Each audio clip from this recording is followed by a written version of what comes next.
مگر اس اختلاف کو ذرا ہٹا کے رکھیے نا فی الوقت، وہ اختلاف درست کر لیں گے، کیونکہ لڑنے والا جرأت والا تو وہی ہے، کوئی کھڑے رہ کے بات کرنے کو تیار نہیں ہے۔ اللہ تعالیٰ اس سے کام دے رہا ہے، آپ دیکھ رہے ہیں اللہ کی مدد،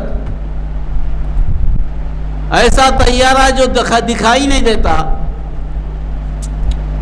جس پر شان ہے، جس پر غرور ہے، F-35، اب اس کو گرا دینا ہے۔ اب کس کی مدد ہے، کیا مدد ہے، وہ الگ چیز ہے۔ مدد تو اللہ کی طرف سے ہی آتی ہے نا، کسی کے ذریعے سے بھی، وہ عالم اسباب ہے، اسباب تو اللہ پیدا کرتا ہے۔ جو آج مدد کر رہا ہے کل وہ مدد کرنے کے قابل نہیں، اللہ کی مدد سے مدد کر رہا ہوگا نا، اللہ کے حکم سے ہی مدد کر رہا ہوگا۔ گرایا نا F-30، گرایا نہیں ہے، F-16 گرا دیا، ہیلی کاپٹر گرا دیا۔ اسرائیل کا کیا حال ہے؟ غزہ سے برا حال ہے، غزہ کو تم نے مارا، غزہ سے برا حال ہے نا۔ وہ تو چھوٹا سا علاقہ ہے، تمہارا پورے شہر تباہ و برباد ہیں، تو تم بتانا بھی نہیں چاہتے، تم اتنے خوف زدہ ہو کہ حقیقت دنیا کو بتانا نہیں چاہتے۔ یہ اللہ کا عذاب نہیں ہے، اللہ کا عذاب ہے۔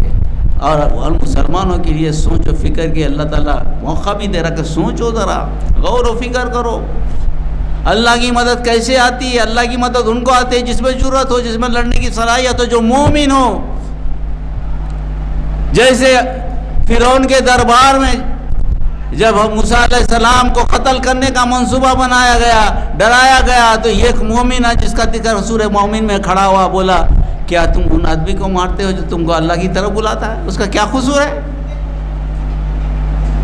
وہ تو تمہیں سیدھے راستے بول رہا، مگر تم اس کے خلاف چلے ہو۔ خلاف میں اس کے جائیں گے تو کچھ اس کا کچھ نہیں بگاڑیں گے، مگر تم پر وہی عذاب آئے جو قوم عود، قوم سمود اور دوسری قوموں پہ، یا آنے والی قوموں پہ جو آئے گا، ویسا عذاب سے تم دوچار ہو گئے۔ یہ ایک آدمی کھڑے رہ کر بولتا ہے، اس کے ساتھ سورہ مومن اتر گیا۔ ایمان یہ ہے کہ ظالم کے خلاف کھڑے رہ کے بولو، اللہ کی وحدانیت کا تذکرہ کرو، اللہ سے ڈرو اور کسی سے مت ڈرو۔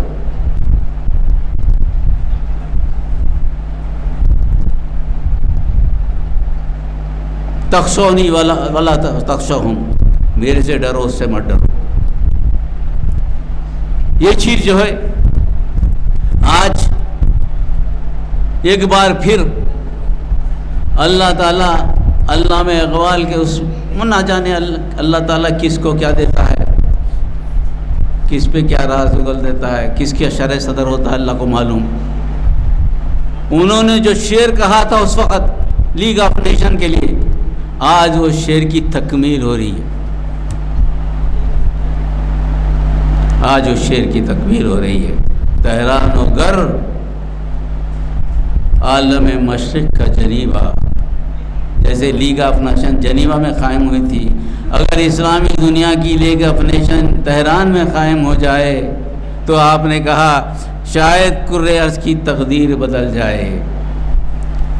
جو خواب علامہ اقبال نے دیکھا تھا، اللہ ان کے درجوں کو بلند کرے، اللہ تعالیٰ ان کے معنی، ان کے اشعار کو سمجھنے والوں کو اور اللہ تعالیٰ اور ہدایت بھی دے دے۔ وہ جو کہا تھا وہ شعر جو ہے نا آج یہ تکمیل کو پہنچ رہا ہے۔ یہاں سے ایران ایک تو تیل کا سپر پاور بن کے اٹھے گا، اور اسلامی دنیا میں ایک قائد کی حیثیت میں ابھرے گا، اور نیوکلر پاور بھی بنے گا۔ یہ ذہن میں رکھیے، اب اس کو نیوکلر پاور بننے سے کوئی نہیں روک سکتا۔ ہمارے پاس ایک نیوکلر پاور ہے، مگر وہ ان کی قیادت جن لوگوں کا، اس کی قیادت جن لوگوں کے ہاتھ میں ہے، وہ بیچارے مجبور اور بے بس، معاشی طور پہ پریشان، آپس میں ایک دوسرے کی گتم گتی میں ہیں۔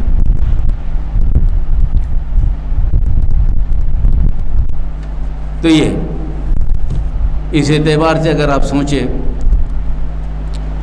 تو میں سمجھتا ہوں کہ اللہ تعالیٰ ہم کو زندہ رکھے، یہ خوشخبری بھی اللہ تعالیٰ ہم کو دکھائے۔